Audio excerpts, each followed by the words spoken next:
Now, the official Suncoast weather with ABC7 meteorologist John Scalzi.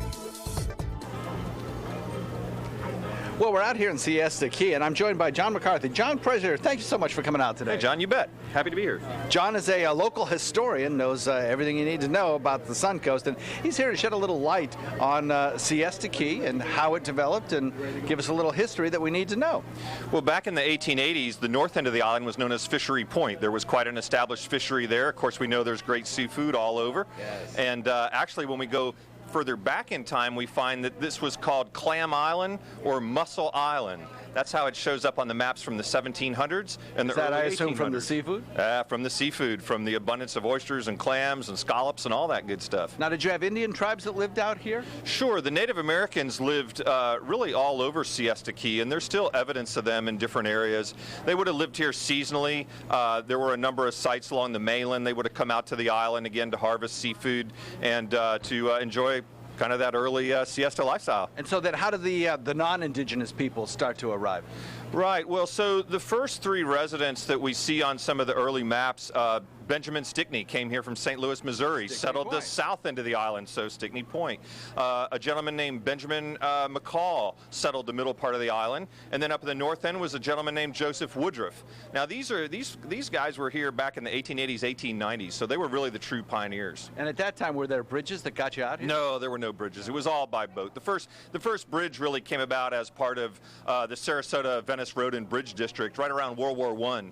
Really? When they were trying to build a road from Sarasota to Venice. People had cars, they wanted to get around, and they also included a bridge across the north end of Siesta. Now, I would imagine that when that bridge came over here, there probably were no roads for them to drive on, right? Well, there were sandy roads, actually you drove on part of the beach. What's now Shell Road, that was just a sandy beach, and that was a lot easier than going through what they call the jungle. Oh, fascinating. John, I'd like you to come back in about 20 minutes and talk to us more about what happened after the cars arrived and how it started to develop out here on Siesta, okay? Sure, happy to. Thank you, sir. Appreciate it. We have some beautiful weather shaping up for you out here. The temperatures are nice. We're starting to catch, I think, a little bit of a sea breeze now developing. I'm looking at some of the palm fronds, and it does appear we have a bit of a westerly wind. Taking a look at the boards, if we will, we're looking at some pretty nice conditions. 84 degrees the air temperature. We now have a south-southwest wind at about 14 miles an hour, an indication of that general sea breeze developing.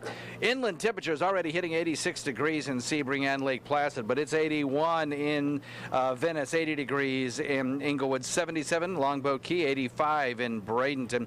We have some high clouds that from time to time give the sky a somewhat milky appearance, but the bigger thunderstorm activity is located back to the west. That's all associated with a cold front and a couple of low pressure areas riding along that cold front, which will change up our weather pretty dramatically over the next several days. We have benefited so nicely from that high pressure ridge out in the Atlantic nosing across the Florida Peninsula. But now with that front approaching, the high pressure ridge will start to break down. Winds will shift out of the southwest. Moisture will return full tilt boogie across the state of Florida, and that'll set the stage for showers and thunderstorms as that front bears down on us. Now, starting tomorrow afternoon, I think you'll start to see a lot more showery activity in the northern part of the state, and then Wednesday it'll be coming into our area. Sunny skies today. Warm again. Temperatures probably up in the mid-80s, maybe even warmer. And we'll be watching that Wednesday forecast for the potential of some strong, if not severe, storms. Watch the RPM computer model, put it into motion. You'll notice a few showers building in inland areas along that sea breeze front.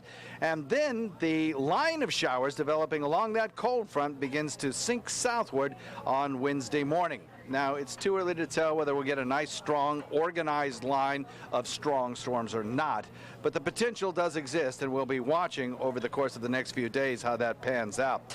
Now, this is the Monday Storm Prediction Center's forecast for Wednesday. So we're looking 3 days out here still. But even at that point, they give us a marginal risk of seeing some severe weather develop across the area. So we'll have to keep a close eye on that. Titan radar right now not showing anything in the way of severe weather. So that's good news. We don't expect to see that happen to us probably for the next couple of days. The big thunderstorms are located back to the west, and we'll continue to watch those occur over the course of the afternoon. Some of them could actually produce some tornadic activity. Southeast wind shifting southwest. We have a light chop with 2-foot seas. Couple of tides to talk about. We have a high tide came at 10:22.